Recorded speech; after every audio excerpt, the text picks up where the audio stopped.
புஸ்தகம் 27:4 வெளிப்படுத்தின விசேஷம் 1ஆம் அதிகாரம் 3வது வசனம். சங்கீதம் 27:4 வெளிப்படுத்தின விசேஷம் 1:3. கர்த்தரிடத்தில் ஒன்றை நான் கேட்டேன், அதையே நாடுவேன். நான் கர்த்தருடைய மகிமையை பார்க்கும்படியாகவும் அவருடைய ஆலயத்தில் ஆராய்ச்சி செய்யும்படியாகவும் நான் என் ஜீவனுள்ள நாளெல்லாம் கர்த்தருடைய ஆலயத்தில் தங்கியிருப்பதையே நாடுவேன். வெளிப்படுத்தின விசேஷம் 1:3.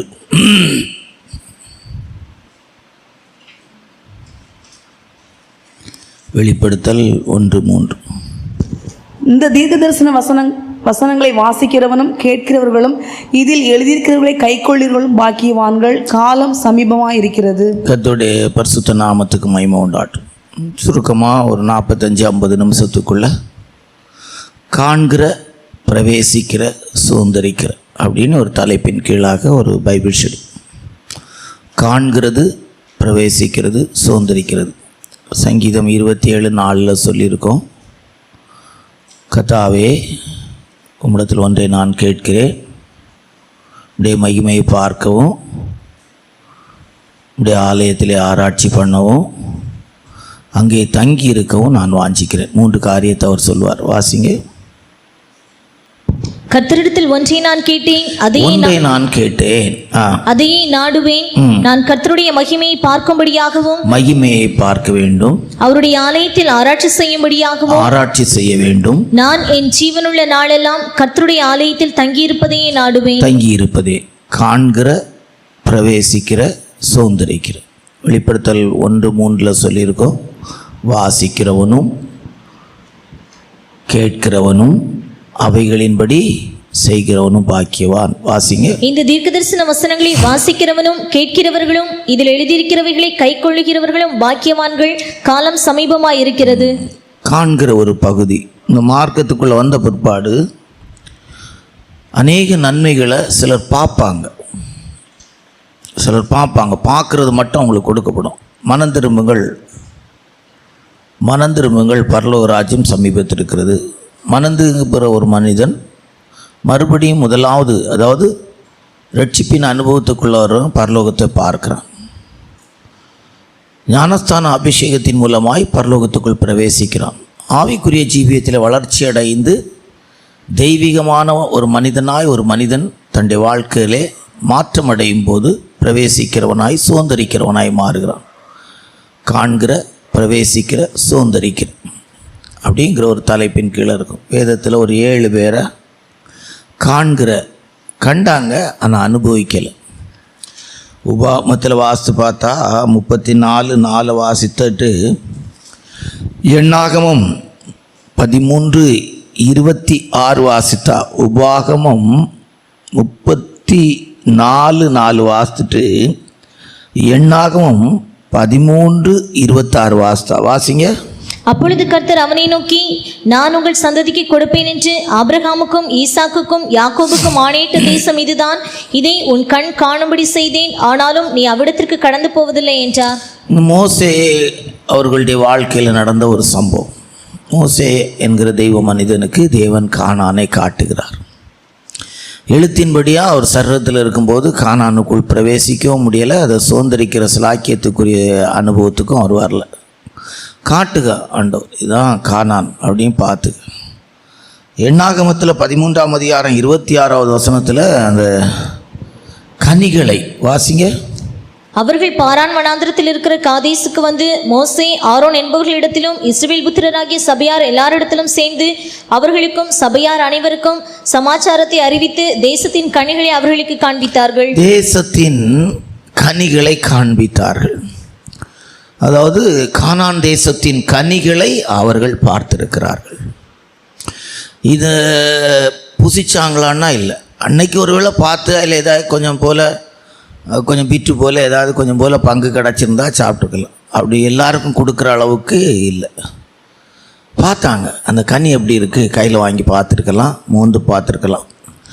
இப்படி தான் ஸ்பிரிச்சுவல் லைஃப்பில் கூட சிலர் இந்த மார்க்கத்துக்குள்ளே வந்து சிலதை பார்க்கக்கூடிய சில ஆக்கியம் இருக்கும். பார்க்குறதுல ஒரு சந்தோஷம் இருக்குது, இல்லைன்னு நம்ம சொல்ல முடியாது. இப்போ பாருங்கள், நம்ம என்ன சொல்லலாம், கொடைக்கானல் போகிறோம். கொடைக்கானலில் சிலதை பார்க்குறது நமக்கு ஒரு சந்தோஷம் இருக்குது. அங்கேருந்து ஒரு பூ கூட நம்ம பறிக்கைக்கு வாய்ப்பு இருக்காது. ஆனால் அங்கே நம்ம பார்க்குறதுல ஒரு சந்தோஷம் இருக்குது. சிலதெல்லாம் பார்க்குறோம், 2 நாள் 3 நாள் நம்ம பார்க்குறோம். இப்போ லாஸ்ட் டைம் நம்ம ஊட்டி போயிருந்தோம், அதெல்லாம் பார்த்தோம். பாருங்கள், அந்த முதுமலை காட்டுக்கு போகும்போது யானையை பார்த்தோம், மான்களெல்லாம் காட்டுக்குள்ளே இருக்கிறத பார்த்தோம். அது ஒரு பெரிய சந்தோஷமான விஷயம். பார்த்தோம், நம்ம அதுக்குள்ளே பிரவேசித்தோம். ஆனால் அதை நம்ம என்ன செய்யலை, சுதந்திரிக்கலை. அப்படின்னு அர்த்தம் என்ன? இப்போ நம்ம முதுமலை காட்டில் நம்ம தங்கலை. பார்க்குறதுல ஒரு சந்தோஷம் இருக்குது, இல்லைன்னெல்லாம் என்ன செய்ய முடியாது, சொல்ல முடியாது. அது ஒரு சந்தோஷமான அனுபவம் தான். ஆனால் நம்ம லைஃப் அப்படியே இருந்துடக்கூடாது. பரலோகத்தின் அனுபவத்தை நம்ம பார்க்க முடியும், ஆனால் அதை நம்ம சுதந்திரிக்கிறவளாக மாறணும். அதான் ரொம்ப முக்கியம். இன்றைக்கி அது ரொம்ப என் போன்ற ஊழியர்கள் கூட பார்க்குறத வச்சு பேசலாம். இப்போ பாருங்கள், நம்ம முதுமலை காட்டை பற்றி நிறைய பேசலாம். ஏன்னா நம்ம அழகாக நம்ம என்ன செய்தோம், அந்த ஒரு ரவுண்டு ரொம்ப அழகாக சுற்றிட்டு வந்தோம். ஏறக்குறைய அந்த மசனக்குடி அந்த ரோடு வரைக்கும் என்ன செய்தோம், போனோம், அப்படியே போனோம். அப்புறம் ஒரு 36 கேர்பின் வளைவு. என்ன அருமையான அனுபவம் பார்த்தீங்களா, ஒவ்வொரு வளைவுலேயும் போனது. அப்புறம் சாயங்காலம் நடந்தது. இதெல்லாம் நம்ம நிறைய விஷயம் இருக்குது. அதெல்லாம் நம்ம சொல்கிறதுக்கு நிறைய விஷயங்கள் இருக்குது. ரொம்ப அருமையான அனுபவம். அது ரொம்ப விசேஷமான அனுபவங்கள் நமக்கு இருந்துச்சு. முதல் நாள் நமக்கு ஒரு மாதிரி இருந்தாலும் 2வது நாள் நமக்கு இது ராத்திரி அந்த பனி அப்படியே பெய்து வண்டி ஓட்டுறதுக்கு முடியாமல், அதில் அந்த டிரைவர் இப்போ ஒரு புலி ஓடி போச்சுன்னது, இப்போ ஒரு புலி ஓடி போச்சு, 2 புலி ஓடி போச்சு, இப்படிலாம் நிறைய விஷயம் இருக்குது. இப்போது காண்கிற ஒரு பகுதி, இதெல்லாம் நம்ம கண்டது, இதெல்லாம் நம்ம என்னது கண்ட ஒரு பகுதி. இப்போ நம்ம பேசினாலும் இதில் ஒரு சந்தோஷம் இருக்குது. ஆனால் இப்போ முதுமலையில் எங்களுக்கு ஒரு 10 ஏக்கர் நிலம் இருக்குது, இல்லை முதுமலையில் எங்களுக்கு ஒரு வீடு இருக்குது, நான் முதுமலையில் தான் குடித்தனம் இருக்கிறேன் அப்படின்னு சொல்லக்கூடிய இடம் நமக்கு இல்லை. நான் இது சும்மா ஒரு ஜஸ்ட் ஒரு இது சொல்ல, இன்னும் நிறைய இப்படி சொல்லிட்டு போகலாம். காண்கிற பகுதிக்கு இந்த பிளாக் தண்டர், வீகாலேண்டெலாம் போயிருக்கீங்களா சிஸ்டர்? நீங்கள் இப்போ நம்ம வீகாலேண்டு, பிளாக் தண்டர், ஒண்டர்லா, இப்படியெல்லாம் நிறைய இருக்குது. எம்ஜிஎம், கிஷ்கிந்தா, குயின்ஸ்லேண்ட், இப்படியெல்லாம் நிறைய இடங்கள் இருக்குது. தமிழ்நாட்டுக்குள்ளே, கேரளாவில், இது பெங்களூர்லலாம் இருக்குது. இந்த இடங்களுக்கெல்லாம் போனால் நிறைய பார்க்கலாம். அதாவது அங்கே உள்ள ஒரு 800 ரூபா 1000 ரூபா டிக்கெட் போட்டு போயாச்சுன்னா, அது பார்த்திங்கன்னா வீகாலேண்ட்லலாம் பார்த்திங்கன்னா போன உடனே ஒரு பெரிய கோபுரம் போல் ஒன்று இருக்கும். அதில் ஆட்கள்லாம் ஏறி ஒரு இதில் உட்காந்துருப்போம். மேலே கொண்டு போயிட்டு டக்குனி பொத்துனி கீழே விழுவாங்க. இப்போ பாருங்கள், அதில் சிலர் என்ன செய்தாங்க, டிக்கெட் எடுத்து அவங்க எல்லாருக்கும் ஃப்ரீ அங்கே உள்ளே போன பிற்பாடு. ஆனால் சிலர் பார்த்துக்கிட்டே இருப்பாங்க, பார்க்குறதுலே சந்தோஷப்படுவாங்க. போன நிறைய பேர் அதில் ஏறி உட்கார்ந்து நிறைய பேர் இப்போ நினச்சாலும் இதாயிரும். அதிலெல்லாம் சிலர் ஏறிட்டு அப்புறம் வீகாலேண்ட், இது பிளாக் தண்டர்லாம் அப்படியெல்லாம் கரண் அடிக்கிறெல்லாம் ஏறிட்டு படுத்துக்கிட்டாங்க, வாந்தி எடுத்தாங்க. ஆனால் ஒரு கூட்டம் பார்க்க மட்டும் செய்தாங்க. அதில் நானும் ஒரு ஆள். ஒன்றையுமே என்ன செய்யலை, ஏறலை, ஒன்றுமே இது செய்யலை. சும்மா அங்கே இந்த லேசி ரிவர்னு சொல்லி போட்டிருந்தாங்க. அதாவது சோம்பேறிகள் அப்படியே தண்ணியில் சுற்றி வருவாங்க. டயர் ஒவ்வொரு டூருக்கார கம்பெனிகளும் அந்த தண்ணியில் கிடந்து அப்படியே சுற்றிட்டு வருவாங்க. அந்த மாய்ப்பட்ட இதில் நம்மளை மாய்ப்பட்ட ஆட்கள் இது செய்தோம். மற்றபடி பார்த்திங்கன்னா அப்படியே இதாச்சு. இப்போ என்ன இதில் என்ன இருக்குது, காண்கிற ஒரு பகுதி, அதில் ஒரு சந்தோஷம் இருக்குது அப்படிங்கிறதுக்கு தான் சொன்னோம். பார்த்ததை வச்சு சந்தோஷப்படுறோம். சறுக்கில் சிலரெல்லாம் என்ன செய்வாங்க, மேலேருந்து வருவாங்க. அப்போ கீழே நிறைய பேர் நிற்பாங்க. அவங்க பார்க்குறதுலே ஒரு சில சந்தோஷத்தை என்ன செய்வாங்க, அனுபவிப்பாங்க. இப்படி பார்க்குறதுல ஒரு சந்தோஷம் இல்லைன்னு சொல்ல முடியாது. அதுக்கு தான் சொல்கிறேன், நீங்கள் நினைக்கிற மாதிரி பார்க்குறது நமக்கு வேஸ்டபுளாக இல்லை, வேஸ்ட்டாக நம்மளுடைய லைஃப்பில் மாறுகிறது இல்லை. அதுவும் ஒரு சந்தோஷத்துக்கு எதுவாக இருக்குது. அதுபோல் நம்முடைய கிறிஸ்தவ மார்க்கத்துலேயும் நம்ம பார்க்குற சில விஷயம் நமக்கு ரொம்ப சந்தோஷமாக இருக்கும். ஆனால் நம்ம ரொம்ப கவனமாக இருக்கணும். அதோடு நம்ம நிற்கக்கூடாது. காண்கிற, பிரவேசிக்கிற, சுதந்திரிக்கிற ஒரு பகுதிக்கு வரும். வேதத்தில் வாஸ்து பார்த்திங்கன்னா என்னாகும் 13ஆம் அதிகாரம் 21, 25, 32, 33 இந்த வேத பகுதிகளை வாசித்தா 12 கோத்திர பிதாக்கள் கோத்திர தலைவர்களாய் அந்த தேசத்தை சுற்றி பார்க்கக்கூடிய அனுபவம் இருந்துச்சு. வாசிங்க. அவர்கள் போய் சீன் வனாந்தரம் தொடங்கி ஆமாத்துக்கு போகிற வழியாகிய ரேகோப் மட்டும் தேசத்தை சுற்றி பார்த்து பின்பு அவர்கள் போதும். நம்ம எல்லாம் வாசித்தோன்னா பைபிள் ஸ்டடி வாசித்து தான் போகணும். ஆனாலும் சுற்றி பார்த்தார்கள், பிரவேசித்தார்கள். இன்னொரு கூட்டம் பிரவேசித்தார்கள். இந்த 12 பேரில் ஒரு 10 பேர் தான் 10 பேர் ஆகாதவங்களாயிட்டாங்க. 2 பேர் தான் உள்ளுக்கு என்ன செய்தாங்க, பிரவேசிக்கிற இடத்துக்குள்ளே சுதந்திரிக்கிறவளாய் மாறினாங்க. 12 பேர் சுற்றி போனாங்க. அது ஒரு சந்தோஷம். சுற்றி போகிறது ஒரு சந்தோஷம்தான். சுற்றி பார்க்குறது ஒரு சந்தோஷம், பிரவேசிக்கிறது ஒரு சந்தோஷம். அதை நம்ம என்ன செய்ய முடியாது, இல்லைன்னு சொல்ல முடியாது. பிரவேசிக்கிற பகுதி அடுத்த கட்ட சந்தோஷம். அது ஒரு பெரிய மேன்மையான அனுபவம் தான். அது இல்லைன்னு நம்ம சொல்ல முடியாது. என்னதான் இருந்தாலும் ஞானஸ்தானம் பரிசுத்தாவின் அபிஷேகத்தினாலும் ஒரு தேவனுடைய பிள்ளை என்ன செய்கிறாங்க, தெய்வ ராஜ்யத்துக்குள்ளே பிறக்கிறாங்க. அப்போ அது ஒரு அனுபவம் தான். இப்போ அதை எப்படி சொல்லலாம், ஒரு ஸ்கூலில் கொண்டு போய் சேர்க்கறது போல். ஸ்கூலில் சேர்த்தாச்சு, ஆனால் அந்த ஸ்கூலில் +2 முடித்து நல்ல மதிப்பெண் எடுத்து ஒரு மாணவன் ஒரு மாணவி வெளியேறி ரொம்ப சிறந்தவர்கள் என்று சொல்லி வரணும். அது மாத்திரம் இல்லை, இப்போல்லாம் காலேஜ் படிக்கிற நேரத்தில் அவங்க வேலைக்குரியவளாக ஆயத்தமாகி வரணும். இல்லைன்னா அவங்க பிரவேசிக்கிற அனுபவத்தில் இருந்தார்கள். சுதந்திரிக்கிறவளாக என்ன செய்யலை, கல்வியினால் உண்டாகிற ஆசீர்வாதத்தை அவங்க சுதந்திரிக்கலை. அப்போ 2வது பிரவேசிக்கிறதுலேயும் நமக்கு ஒரு பெரிய சந்தோஷம் என்ன செய்யதான் இருக்க தான் செய்யுது. இல்லைன்னு போக முடியாது, சொல்ல முடியாது. அவங்க பிரவேசித்து அந்த தேசத்து வாசிகளை பார்த்தாங்க, ரொம்ப தேசத்துடைய இதுகளை பார்த்தாங்க. தேசம் நமக்கு எப்படிப்பட்டதாக இருக்கும்னு பார்த்தாங்க. சுற்றி நல்லா பார்த்தாங்க, ரொம்ப நல்லா பார்த்தாங்க. இதுவும் நம்ம பார்க்குற விதத்துக்குள்ளே இது செய்யலாம். பிரவேசிக்கிற அனுபவம் அப்படின்னு சொன்னோம். பிரவேசிக்கிற அனுபவம் அப்படின்னு சொல்லக்கூடிய இடம். இப்போ பாருங்கள், இது மதுரை அதிசயத்திலேயே இந்த இருட்டு இது மாதிரி இருந்துச்சு. அங்கே உள்ளுக்க இப்போ நமக்கு ஃப்ரீ டிக்கெட், ரொம்ப சில இதுகளுக்கெல்லாம் தான் எடுக்க வேண்டியது. பார்த்தா நம்ம ஆட்களில் 2 அண்ணெல்லாம் உள்ளே போயிட்டு பிரவேசித்து சாடி விழுந்து வந்துட்டாங்க. பிரவேசிக்கிறது இப்போ இந்த பிரவேசித்திருக்கிற இதில் சில இடத்துல பார்க்கவே முடியாது, இருட்டாக இருக்கும், இருட்டாக இருக்கும். அந்த இருட்டுக்குள்ளே அப்படியே போகும்போது பார்த்தா ஒரு சத்தம் கேட்கும். அப்படியே ஒருத்தர் முகம் தெரியாத அளவுக்கு போகக்கூடிய போல் இருக்கும். பிரவேசிக்கிறது சொல்லு பார்த்தா அது ஒரு திகில் ஊட்டுறது போல் இருக்கும். திடீர்னு ஒரு டேனிங்கில் திரும்புறது போல் இருக்கும்.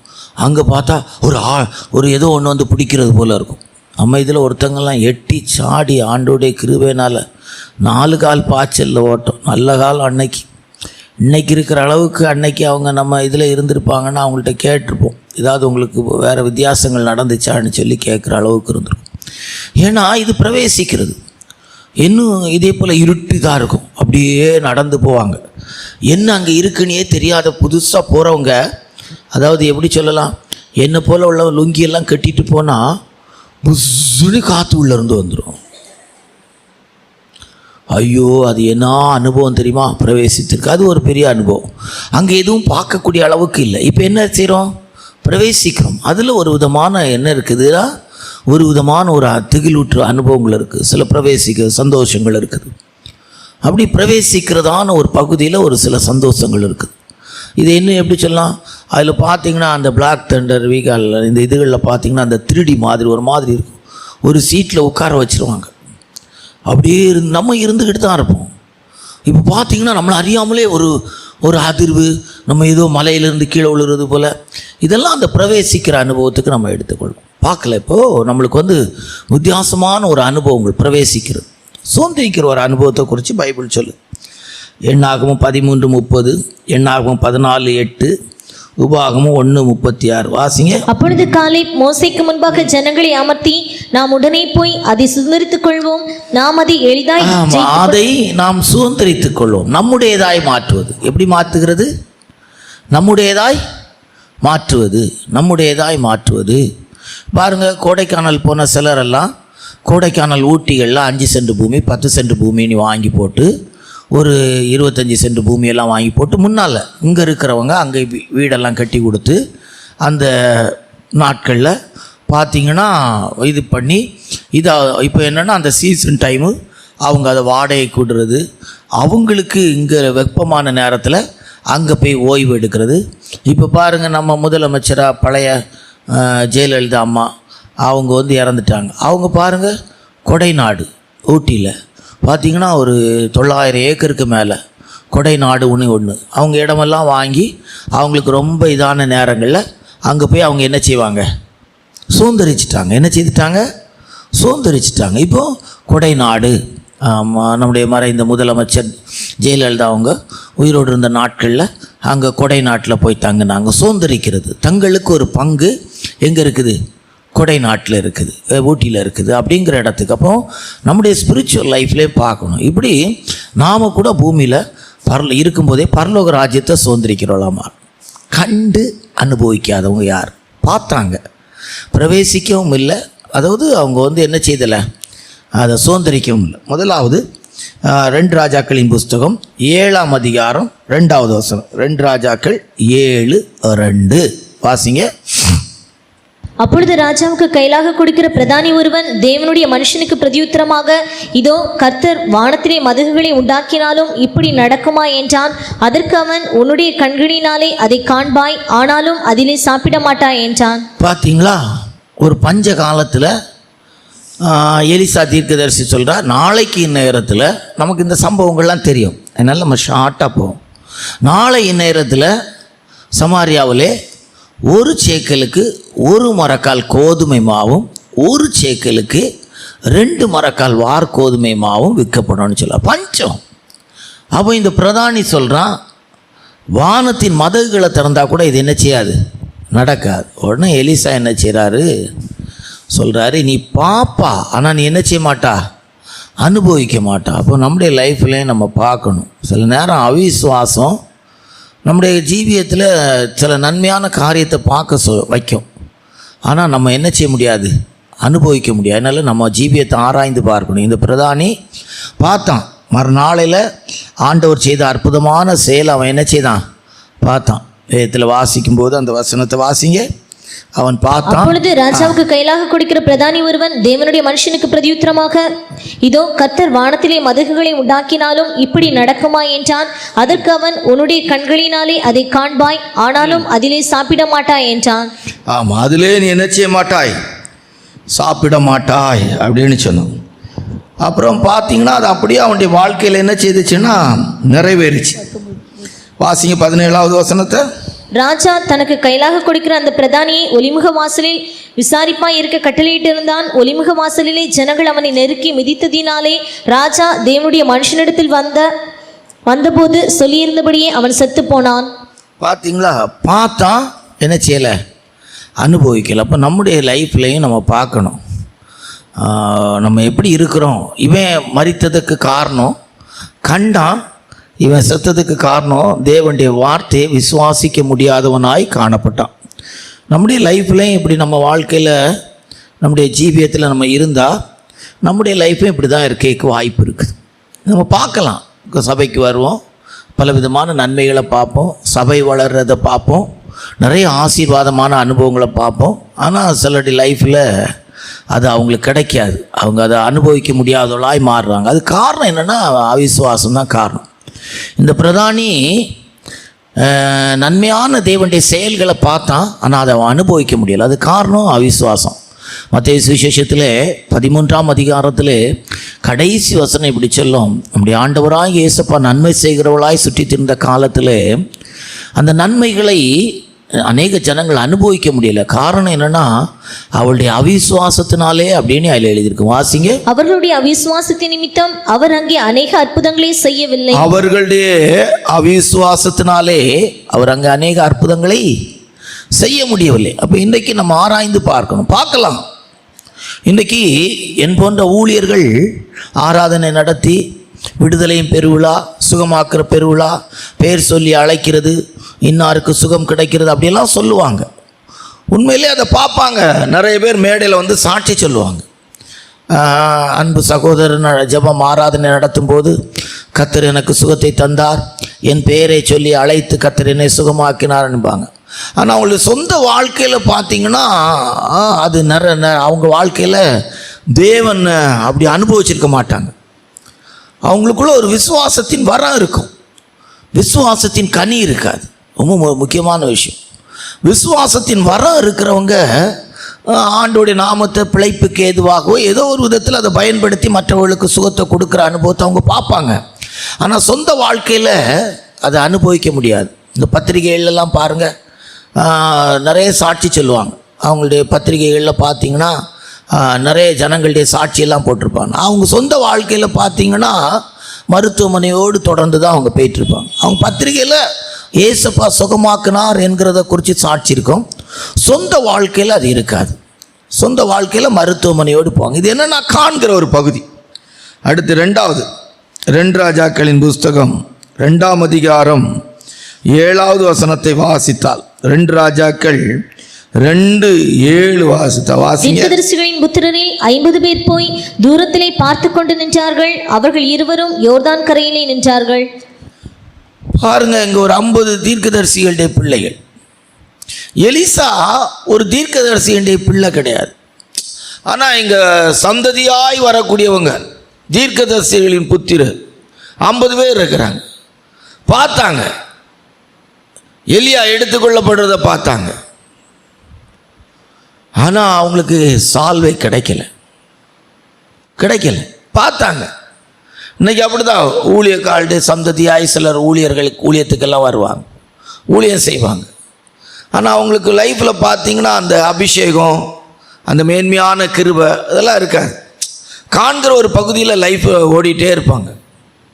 50 பேர் பார்த்தாங்க, தூரத்திலே பார்த்து கொண்டு நின்றார்கள். ஆனால் எலியாவும் எலிசாவும் தான் யோர்தானை கடந்து போகிறாங்க. எலியா எடுத்துக்கொள்ளப்படுறதை கூட பார்த்தாங்க. எலியாவின் சால்வை கீழே விழுறதை பார்த்தாங்க. எலியாவின் சால்வை அது எலிசாவுக்கு கிடைக்கிறத பார்த்தாங்க. ஆனால் இவங்க சும்மா அப்படியே தான் இருக்கிறாங்க. எந்த விதமான அனுபவம் இல்லை. பார்த்ததை குறித்து சாட்சி சொல்லக்கூடிய அனுபவம் இருந்தது. இவங்களுக்கும் அந்த சம்பவத்துக்கும் அந்த சம்பவத்தின் ஆசீர்வாதத்துக்கும் எந்த தொடர்புமே இல்லை. இன்றைக்கி அப்படி தான் இருக்கிறாங்க. எண்ணி முடியாத ஊழியர்களோடு ஒரு டீம் போகும், மியூசிக் வாசிக்க போகும், இந்த ஒலிபெருக்கல் பிஏ சிஸ்டங்கள் அமைச்சு கொடுக்கறதுக்காக போவாங்க.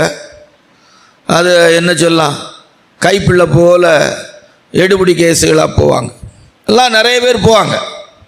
ஒரு இது இருக்காது அவங்களுக்கு. பிற்பாடு அந்த ஊழியத்தில் செய்யறதுக்குள்ள ஒன்றுமே இருக்காது. அவ்வளோதான், முடிஞ்சு போச்சு. நம்முடைய ஆண்டவராக இயேசுவுக்கு பின்னால் போன சீசர்களுடைய லைஃப்பை எடுத்து பாருங்கள். அவங்கெல்லாம் பின்னால் போனாங்க. ஏசப்பா எடுத்துக்கொள்ளப்பட்ட பிற்பாடு அந்த ஊழியத்தை ஏசப்பா செய்ததை விட நல்லா செய்யக்கூடிய அளவுக்கு கர்த்தர் வைத்தார். அல்லேலூயா. ஆனால் எடுபடி கேஸுகளா, கைப்பிள்ளைகளா, அப்படியே ஒரு டீம் போகும். தின்னதுக்கும் அந்த இதில் வீடியோவில் தெரிகிறதுக்கும் அப்படியே ஒரு டீம் போகும். அதான் அந்த தீர்க்கதரிசிகள் புத்திரர் பார்த்தாங்க. எலியா எடுத்துக்கொள்ளப்படுறதை பார்த்தாங்க. ஆனால் எலியாவுடைய அபிஷேகம் அவங்களுக்கு கிடையாது. எலிசாவின் மேலே அந்த சால்வை, எலிசாவுக்கு அந்த சால்வை கிடைக்கிறத பார்த்தாங்க. இவங்களுக்கு அந்த அனுபவம் கிடையாது. இப்போ நம்முடைய ஜீவியத்தை ஆராய்ந்து பார்க்கணும். சொல்ல போனால் இந்த கூட்டத்தில் பார்த்தீங்கன்னா எலிசாவின் காலத்தில் ஒரு சகோதரி வந்து சொல்கிறாங்க, தீர்க்கதரிசியில் புத்திரருக்கு நான் மனைவியாக இருந்தேன். கடன்கார கூட்டமாக இருந்தாங்க. எப்படி இருந்தாங்க? கடன்கார கூட்டமாக தான் இருந்தாங்க. தேவனுடைய ஆசீர்வாதத்துக்குரிய கூட்டமாக இல்லை, காண்கிற ஒரு பகுதியில் வாழ்கிற கூட்டமாக இருந்தாங்க. இன்றைக்கி அப்படி தான் ஆவிக்குரிய அனுபவங்கள், அபிஷேகங்கள், கிருபைகள், ஊழியங்களை பார்க்குறாங்க. அநேகர் பார்க்குறாங்க. உடன் ஊழியர் போல, கைப்பிள்ளை போல, எடுபடி போல கூடவே இருப்பாங்க. ஆனால் உண்மையான தெய்வீகமான அழைப்புக்குரிய கிருபை, அபிஷேகம் இதெல்லாம் இல்லை. இப்போ நம்ம கூட அப்படி இருக்கிறோமான்னு பார்க்கணும். நம்மளை ஜீவியத்தை ஆராய்ந்து பார்க்கணும். எலிசா அப்படிப்பட்ட ஆள் இல்லை, சோந்தரிக்கிறவனாய் மாறினான். எலியாவின் மேலே இருந்த அபிஷேகத்தை பார்த்தார். பார்த்துக்கிட்டே இருந்த அவர் அதில் கேட்டார், எனக்கு அந்த ஆவியின் வர எப்படி வேணும்? ரெட்டிப்பாக வேணும். அவர் ஒன்றும் தீர்க்கதரிசிகளுடைய பிள்ளை இல்லை. அதான் ரொம்ப முக்கியமான விஷயம். பூர்வீகமாக பார்த்தா அவர் ஒரு தீர்க்கதரிசிகளுடைய பிள்ளைகள் இல்லை. ஆனால் இவங்கெல்லாம் தீர்க்கதரிசிகளுடைய பிள்ளைகள். நம்ம ஜீவியத்தை இன்றைக்கும் ஆராய்ந்து பார்க்கணும். 2வது, காண்கிற பகுதியிலே நம்முடைய லைஃப் இருக்குதா? 50 பேர் பார்த்தாங்க, ஒரு பிரயோஜனம் இல்லை. பார்த்தவங்க என்ன சொன்னாங்க? எலிசா கிட்ட சொன்னாங்க, எங்கேயாவது ஆண்டவர் கொண்டு போய் விட்டுருப்பார், நம்ம தேடுவோமா? எலிசா மறுபடியும் சொல்கிறார், இல்லை வேண்டான்னு. கேட்டோன்னு சொன்னார், இந்த தீர்க்கதரிசி, உண்மையான தீர்க்கதரிசிகளுக்கு கொஞ்சம் நக்கல் நளியும் கொஞ்சம் கூடுதலாகும். அது கூடவே இருந்தது. உடனே என்ன செய்தார்? தேடுங்கண்ணி விட்டார். அவங்க ஊரெல்லாம் தேடினாங்க. பார்த்தீங்களா? தேடினாங்களா? அப்படி தேடினாங்களா? ரைட். 3வது, சரியா? ஆதியாகமம் 7ஆம் அதிகாரம் 13 15 வரைக்கும் வாசித்தான். ஆதியாகமம் 7ஆம் அதிகாரம் 13 15 வாசி. அன்றைய தினமே நோவாவும் நோவாவின் குமாரராகிய சேமும் காமும் யாபேத்தும் அவர்களுடனே கூட நோவாவின் மனைவியும் அவன் குமாரரின் 3 மனைவிகளும் பேழைக்குள் பிரவேசித்தார்கள். அவர்களோடு ஜாதி ஜாதியான சகலவித காட்டு மிருகங்களும் ஜாதி ஜாதியான சகலவித நாட்டு மிருகங்களும் பூமியின் மேல் ஊறுகிற ஜாதி ஜாதியான சகலவித ஊரும் பிராணிகளும் ஜாதி ஜாதியான சகலவித பறவைகளும் பலவிதமான சிறகுகள் உள்ள சகலவித பட்சிகளும் பிரவேசித்தன. இப்படியே ஜீவசுவாசமுள்ள மாம்ச ஜந்துக்கள் எல்லாம் ஜோடு ஜோடாக நோவாவிடத்தில் பேழைக்குள் பிரவேசித்தன. போதும் இருக்கட்டும், பிரவேசித்து. இப்போ பேழையின் அனுபவத்தை நிறைய பேர் பார்த்தாங்க. நல்லா கவனிச்சிடு. இப்போ பேழை உண்டாக்கப்பட்டுக்கிட்டே இருக்குது, நிறைய பேர் பார்க்குறாங்க. அது ஒரு தெய்வ மனுஷன் சொல்லும்போது ஏறக்குறைய அந்த பேழை ரெடியாகக்கூடிய இடத்துல மட்டுமே ஏறக்குறைய 10 லட்சம் ஜனங்கள் இருந்திருக்கிறாங்க. அதாவது பேழை ஆயத்தப்பட்டு இருந்துல அந்த இடத்துல மட்டுமே 10 லட்சம் ஜனங்கள் இருந்திருக்கிறாங்க அப்படின்னு சொல்கிறான். அந்த காலத்தில் வாழ்ந்த ஜனங்கள் 1200 கோடி ஜனம்னு சொல்கிறாங்க. இப்போ எல்லாரும் பார்த்தாங்க, அந்த அந்த ஊரில் இருக்கிறவங்களாவது பார்த்தாங்க. என்ன பார்த்தாங்க? பேழையை பார்த்தாங்க. பேழைக்குள்ள மிருகங்கள் பறவைகள் போகிறதெல்லாம் பார்த்தாங்க. ஆனால் பேழைக்குள்ளே என்ன செய்யலை? பிரவேசிக்கலை. கடைசி காலத்தின் அடையாளங்கள் அநேகர் பார்த்து கொண்டு தான் இருக்கிறாங்க. ஆனால் உண்மையாக பேழைக்குள்ளே இருக்கிறோமா, பேழைக்குள்ளே வந்துட்டோமா, நாம் பேழைக்குள்ளே இருக்கிற ஆளாங்கிறது இல்லை. அதனால தானே இன்றைக்கி பயப்படுறாங்க. ஜீவ புஸ்தகத்தில் பேர் எழுதியிருக்கு, ஆட்டுக்குட்டியானோடைய ஜீவ புஸ்தகத்தில் பேர் எழுதியிருக்கும்பாங்க. அங்கே பேர் இருக்கோ இல்லையோ, நிறைய பேருக்கு நிறைய ஆஸ்பத்திரியில் பேர் இருக்குது. தமிழ்நாட்டில் உள்ள அப்போலோவில் பேர் இருக்கும். அப்புறம் எங்கெல்லாம் நல்ல பெரிய பெரிய ஆஸ்பத்திரி இருக்கோ அங்கெல்லாம் பேர் இருக்கும். பெரிய பெரிய சாட்டோடி தான் போவாங்க. சிலர்லாம் ஆஸ்பத்திரி போகும்போது அந்தந்த ஆஸ்பத்திரிக்குள்ளே சாட்டோடி போவாங்க. கிட்னிக்கு ஒரு ஸ்பெஷலிஸ்ட் டாக்டர், அதாவது கிட்னிக்கு சிறப்பு மருத்துவர், ஹார்ட்டுக்கு சிறப்பு மருத்துவர், இப்படி ஒவ்வொரு காரியத்துக்கும் சிறப்பு மருத்துவர்கள் அப்படின்னு சொல்லி வச்சிருக்கிறாங்க. குற்றம் இதுக்காக இல்லை. பேழையின் அனுபவத்துக்குள்ளே இருக்கிறோமா?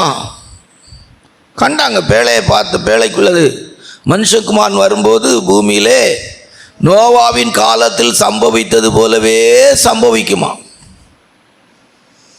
காண்கிற கூட்டம் இருக்கு. இன்னைக்கு ஆண்டவராக இயேசுப்பா சொன்ன அடையாளங்கள் எல்லாம் நிறைவேறிட்டே இருக்குது. பார்க்குறாங்க, பார்த்துக்கிட்டே இருக்கிறாங்க. ஆனால் பேழைக்குள்ளே வந்திருக்கிறோமா? காட்டிலேருந்து நிறைய மிருகம் பேழைக்குள்ளே வந்து ஏறிட்டு, காடு அங்கங்கே இருந்த பறவைகள் எல்லாம் பேழைக்குள்ளே வந்து ஏறி உள்ளே வந்துட்டு, காக்கா உள்ளே வந்துட்டு, புறா உள்ளே வந்துட்டு. எவ்வளோ பெரிய ஆசீர்வாதமான அனுபவம் பாருங்கள். காக்கா உள்ளே வந்துட்டு பார்த்தீங்களா?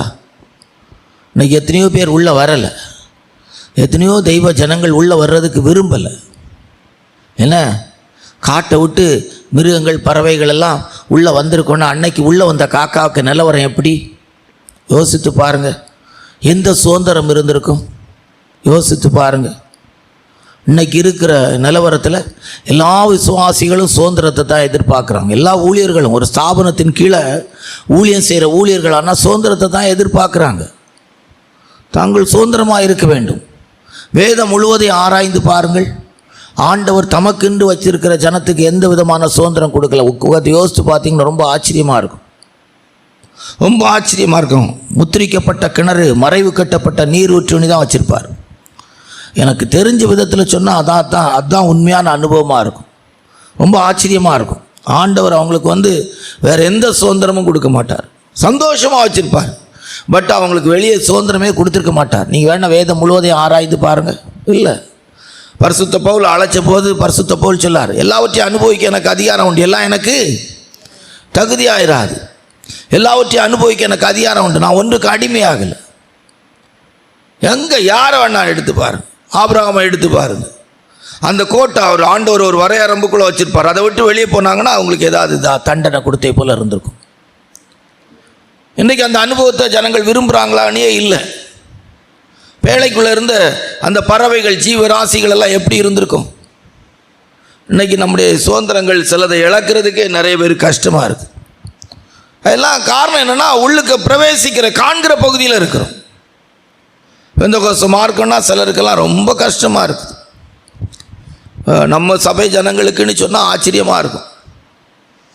ஒரு இவ்வளோ பெரிய ஸ்லைடு ஒன்று வைப்பாங்க சிலர், யாரையும் இதுக்கு இல்லை, அதையே விட முடியலை. ஒரு முடி கருப்பாக இருக்க வெள்ளையாயிற்று, அதை கருப்படிக்கிறதை விடைக்கு கஷ்டப்படுறாங்க. யோசித்து பாருங்கள். இதெல்லாம் என்னென்னா உள்ள இருக்க முடியலை. அதான் அதண்டைய அர்த்தம். காண்கிற ஒரு பகுதியில் இருக்கிறாங்க. இன்னைக்கு எண்ணி முடியாத தமிழ்நாட்டில் இருக்கிற ஊழியக்காரங்களை எடுத்து பார்த்தீங்கன்னா அப்படி தான் இருக்கிறாங்க.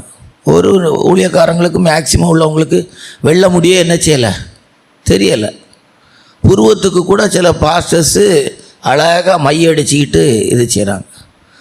வயசு கிழவங்கிற நிலவரத்தில் 60 வயசுக்கு மேலே இருக்கிற கிழட்டு வயசில் கூட அப்படியே அழகாக அந்த சைடில் மட்டும் வெள்ள முடியை காட்டிட்டு அப்படி மேலோட்டமாக அந்த ஸ்டைலாக கருப்பு முடியாக வச்சுருக்குறாங்க. அதெல்லாம் எதுக்கு இப்போ நம்ம சொல்கிறோம்? காண்கிற பகுதியில் இருக்கிறவங்க இவங்க, பிரவேசிக்கிற பகுதிக்குள்ளே இல்லை. பேழைக்குள்ளே வந்த மிருகத்தினுடைய தன்மை வேறு லெவலில் இருந்துச்சு. எவ்வளோ சுதந்திரமான இடத்துல இருந்து எவ்வளோ ஒரு பேழைக்குள்ளே வந்துச்சு பாருங்கள். 300 முழம் நீளம், 50 முழம் அகலம். அந்த அளவுக்குள்ள ஒரு பேழைக்குள்ளே உலகத்தில் இருந்து அவ்வளோ ஜீவராசிகளையும் பாதுகாக்கிறதுக்கு கர்த்தர் கொண்டு வரும்போது அந்த பேழைக்குள்ளே அந்த மிருகங்கள் வந்தபோது எவ்வளோ இடம் கிடச்சிருக்கும், எவ்வளோ தூரம் அவங்களுக்கு சுதந்திரம் இருந்திருக்கும். யோசித்து பாருங்கள். இன்றைக்கு இப்படியெல்லாம் பிரசங்கம் பண்ணுறாங்க, குத்தி பேசுகிறாங்க. இதுக்காகவே பிரசங்கம் பண்ணுறாரு. அவருக்கு நல்லா பேச தெரியுது. இது டையை பற்றி பேசுவாங்க, நல்லா பேசுனா இதை பேசுவாங்க, நகை கலத்துறதை பற்றி பேசுவாங்க, நல்லா பேசுனா இதை பற்றி பேசுவாங்க, எங்கேயாவது இடவழி தெரியாமல் ட்ரெஸ் விடுக்கண்ணி பேசுவாங்க, நல்லா பேசுனா இதை பற்றி பேசுவாங்க, செல்ஃபோனை பற்றி பேசுவோம். இதெல்லாம் பேசாமல் அவர் பிரசங்கமே பண்ண மாட்டார். காரணம் என்ன? இதான் நல்லவர். ஆண்டவர் சுத்தமாக்கி தெரிந்தெடுத்து உள்ள அனுப்பினாராம். சுத்தமுள்ள சுத்தமில்லாத எல்லாம் தெரிஞ்செடுத்து எல்லா இனத்திலும் நிறைய இருந்துச்சு. ஆனால் உள்ளே போனது கொஞ்சம். ரொம்ப பெரிய மேன்மையான அனுபவம். சரியா? அப்போது நோவாவின் காலத்தில் பேழைக்குள்ளே பிரவேசித்த எல்லாரையும் நிறைய பேர் பார்த்தாங்க. பேழையை பார்த்தாங்க, பிரவேசித்தவங்களை பார்த்தாங்க, மழையை பார்த்தாங்க, பேழை மிதக்கிறத கூட பார்த்தாங்க. ஆனால் பேழைக்குள்ளே போகலை. ரைட்டா? 3. இன்றைக்கி அப்படி தான் நிறைய பேருடைய ஜீவியம் இருக்குது. நிறைய பேருடைய ஜீவியம் கடைசி நாட்டில் அப்படி தான் மாறப்போகுது. 4வது மத்தேயு சுவிசேஷம் 27:54 வாசித்தா. மத்தேயு சுவிசேஷம் 27:54 வாசித்தா. வாசிங்க. 100க்கு அதிபதியும் அவனுடைய கூட இயேசுவை காவல் காத்திருந்தவர்களும் பூமி எதிர்ச்சியையும் சம்பவித்த காரியத்தையும் கண்டு மிகவும் பயந்து மெய்யாகவே இவர் தேவனுடைய குமாரன், மெய்யாகவே இவர் தேவனுடைய குமாரன் பார்த்தாங்க. 3 பேர் சிலுவையில் அறையப்பட்டிருக்காங்க. 3 பேரில் ஆண்டவராக இயேசுப்பா வித்தியாசமான ஒரு அனுபவம் உடையவங்களா அவங்களுக்கு தெரிஞ்சுது. ஆனால் ஏற்றுக்கொள்ளலை. ஆனால் அந்த சிலுவை கல்லலில் ஒருத்தன் ஒரு குறிக்கப்பட்ட டைமில் டக்குனி ஆண்டவரே நம்முடைய ராஜ்யத்தில் வரும்போது என்னை நினைத்துக்கொள் பார்த்தாங்க. நிறைய பேர் பார்த்தாங்க. 100க்கு அதிபதி அவங்க கூட உள்ளவங்கெல்லாம் சொன்னாங்க மெய்யாகவே ஒரு தேவனுடைய குமாரன். ஏற்றுக்கொண்டாங்களா? ஆண்டவரே நாங்கள் உங்களை சிலுவையில் அரைஞ்சிட்டோம், ஆனால் எங்களை மன்னிங்க, எங்களை உங்கள் ராஜ்யத்துக்குரியவளை மாற்றுங்க நினைத்தாங்களா? இல்லை, சொன்னாங்க, பார்த்தாங்க. ஆனால் அந்த ஆண்டவராக இயேசப்பாவோடு கூட அவங்களுக்கு எந்த தொடர்பும் இல்லை. இன்றைக்கு முழு உலகத்தை எடுத்து பார்த்தா எண்ணி முடியாதவர்கள் கிறிஸ்தவர்கள் மட்டுமல்ல, கிறிஸ்தவர்கள் அல்லாதவர்களும் இயேசு கிறிஸ்து தெய்வம் என்று சொல்லுகிறார்கள், இயேசு கிறிஸ்து நல்லவர் என்று சொல்லுகிறார்கள், அவருடைய உபதேசம் மேன்மையானது என்று சொல்லுகிறார்கள், அவர் மனிதனுக்காக உயிரை கொடுத்தார் என்று சொல்லுகிறார்கள். ஆனால் அவரை ஏற்றுக்கொள்ளக்கூடிய இடத்துல இல்லை. காண்கிற ஒரு பகுதி. நம்முடைய ஜீவியத்தையும் பார்க்கணும். இயேசுப்பாவை பற்றி நல்லா சொல்லலாம், சாட்சி கொடுக்கலாம், நல்லா சாட்சி கொடுக்கலாம், இயேசுப்பாவை பற்றி மேன்மையாய் பேசலாம். ஆனால் உண்மையாக இயேசுப்பாவோடு நமக்கு தொடர்பு இருக்கான்னு பார்க்கணும். 5 வேதத்தில் வாசிக்கும்போது வெளிப்படுத்தின விசேஷம் 20:11-12 வாசித்தா. வெளிப்படுத்தின விசேஷம் 20:11-12. பின்பு நான் பெரிய வெள்ளை சிங்காசனத்தையும் அதன் மேல் வீற்றிருக்கிறவரையும் கண்டேன். அவருடைய சமூகத்திலிருந்து போதும் பாருங்க. சிங்காசனத்துக்கு முன்பாக படைக்கப்பட்ட மனிதர்கள் எல்லாரும் ஆண்டவரை பார்ப்பாங்க ஒரு நாள். இன்னைக்கு தெய்வம் இல்லைன்னு சொல்கிறவங்களும் சரி, இன்றைக்கு எந்த தெய்வத்தை வணங்குறவங்களும் சரி, ஒரு நாள் மனிதனை படைத்தவரை கண்டிப்பாய் பார்ப்பார்கள். அல்லேலூயா. அன்னைக்கு பார்ப்பாங்க. எல்லாருக்கும் வாய்ப்பு இருக்கு. பாவிக்கும், துன்மார்க்கனுக்கும், அநியாயக்காரனுக்கும், தேவன் இல்லை என்று சொல்லுகிற நாஸ்திக கூட்டத்தாருக்கும், ஏதோ தெய்வங்களை வணங்குகிறவள் ஆராதிக்கிறவளும் உண்மை தெய்வத்தை, உண்மை தேவனை, ஆண்டவராகிய இயேசுவை பார்ப்பாங்க. ஆனால் அன்றைக்கு அவங்களுக்கு அது பிரயோஜனப்படாது. இது மரணத்துக்கு பிற்பாடு உள்ள அனுபவத்தில் அவங்க பார்க்கறது, மரணத்துக்கு பிற்பாடு இருக்கிற அனுபவத்தில் அவங்க பார்க்கறது. அப்போ நம்முடைய ஜீவியத்தில் நம்ம பார்க்கணும். ஒரு நாள் நியாயாசனத்துக்கு முன்பாக வந்து நின்று ஆண்டவரை பார்ப்பாங்க. மரணத்துக்கு பிற்பாடு நின்று பார்க்கறதுனால என்ன பிரயோஜனம் இருக்கு? ஒரு பிரயோஜனம் கிடையாது. நம்ம இன்றைக்கே நம்முடைய ஜீவியத்தை ஆராய்ந்து பார்க்கணும். அப்போஸ்தலர் நடவடிக்கைகள் 17:30 வாசிங்க. அறியாமை உள்ள காலங்களை தேவன் காணாதவர் போல இருந்தார், இப்பொழுதோ மனம் திரும்ப வேண்டும் என்று எங்குமுள்ள மனுஷர் எல்லாருக்கும் கட்டளையிடுகிறார். அறியாமையின் காலங்களிலே தேவன் காணாதவர் போல இருந்தார். 27வது வசனத்தில் சொல்லியிருக்கு, தடவியாகிலும், வாசிங்க, கர்த்தராகிய தம்மை அவர்கள் தடவியாகிலும் கண்டுபிடிக்கணும் அப்படின்னு ஆண்டவர் விரும்புகிறார். இன்னைக்கு அப்படியெல்லாம் இல்லை. தடவியாகிலும் கண்டுபிடித்து கொள்ள வேண்டும் என்று நினைக்கிறார் ஆண்டவர், இல்லை. அப்போ 5வது, மனிதர்கள் மரணத்துக்கு பிற்பாடு படைத்த தெய்வத்தை பார்ப்பார்கள். விக்கிர ஆராதனை செய்கிற மனிதனாக இருந்தாலும் சரிதான், கடவுள் இல்லைன்னு சொல்கிற மனிதனாக இருந்தாலும் சரிதான், கிறிஸ்தவத்தில் உள்ளவர்களானாலும் சரிதான், பேர் கிறிஸ்தவர்கள் போல சொல்லப்பட்டாலும் சரிதான், வேதத்தை விற்று பிழைக்கிற கூட்டத்தில் இருக்கிற ஒரு கூட்டமாக இருந்தாலும் சரிதான், ஒரு நாள் தெய்வத்தை கண்டிப்பாக பார்ப்பாங்க. 6வது, உபாகம் 34:4 வாசிக்கும்போது, நம்ம ஏற்கனவே வாசித்தது, உபாகம் 34:4 வாசிக்கும்போது வாசிங்க. அப்பொழுது கர்த்தர் அவனை நோக்கி, நான் உங்கள் சந்ததிக்கு கொடுப்பேன் என்று ஆபிரகாமுக்கும் ஈசாக்குக்கும் யாக்கோபுக்கும் ஆணையிட்ட தேசம் இதுதான், இதை உன் கண் காணும்படி செய்தேன், ஆனாலும் நீ அவ்விடத்திற்கு கடந்து போவதில்லை என்றார். ஆமா, ஆண்டவர் அவங்ககிட்ட சொல்றார், மோசேகிட்ட. ஏன் மோசே வந்து கானானுக்குள்ள பிரவேசிக்கல அப்படின்னா, தேவையில்லாமல் போய் நிற்கிறார். ஆண்டவர் சொல்றாங்க, அவங்கள விட்டு நான் அழிச்சிறேன், உங்க மூலம் ஒரு சந்ததியை நான் கொண்டு போறேங்கிறார். இல்லை நான் விடவே மாட்டேன், அது அப்படி ஆக்கும் அப்படின்னு சொல்லிட்டு பயங்கரமாக போய் நிற்கிறார். விடவே மாட்டேன், ஆமாம் விடவே மாட்டேன். அந்த ஜனத்தினால விசனப்பட்டு கண்மலையே 2000 தரம் அடிக்க வேண்டியதாயிற்று. சிலர்லாம் அப்படி தான் திறப்பில் நிற்க, வாசலில் நிற்க, வழியில் நிற்பேங்கம்பாங்க. நிற்கிறது தப்பு கிடையாது. தேவன் சிலதை செய்யும்போது விட்டு கொடுக்கணும். அல்லேலூயா. ஆமாம், அங்கே போய் தடுத்துட்டு நிற்கிதுன்னா விடவே மாட்டேன், விடவே பார்த்துக்கலான்னு. ஆமாம், சிலதெல்லாம் சில நேரங்களில் சபையிலும் ஜனங்களுக்குள்ளும் சில சின்ன சின்ன தட்டுகள் தேவனே அனுமதிக்கும் போது கொடுக்க அனுமதிக்கணும், வேணும். தகப்பன் தான் நேசிக்கிற புத்திரனை சிட்சிக்கிறார், தகப்பன் சிட்சியாத புத்திரன் உண்டோ அப்படிங்கிறார். இந்த ஜனம் ரொம்ப முறுமுறுக்கிறாங்க, முறையிடுறாங்க, ரொம்ப மோசமாக இருக்கிறாங்க, அதனால் இவங்களை அழிச்சிருவோம் அப்படின்னா ஒன்று போய் நிற்கிறார் மோசே, சிறப்பில் நின்னார். தப்பு அப்படிங்கிறதுக்கு இல்லை, அந்த ஜனத்தால் விசனப்பட்டு கண்மலையை அடித்து, பேசுன்னு சொன்ன கண்மலையை அடித்து அவர் கானானுக்குள்ளே பிரவேசிக்க முடியல. பார்த்தார். நம்முடைய லைஃப்லேயே நம்ம ஆராய்ந்து பார்க்கணும். இந்த நாட்களில் பெரிய, அதாவது ஏதோ திறப்பில் நிற்கிறது மாதிரியெல்லாம் நினச்சிட்டு நம்ம போக்கில் பெரிய ஃபிலிமெல்லாம் போட்டுறக்கூடாது.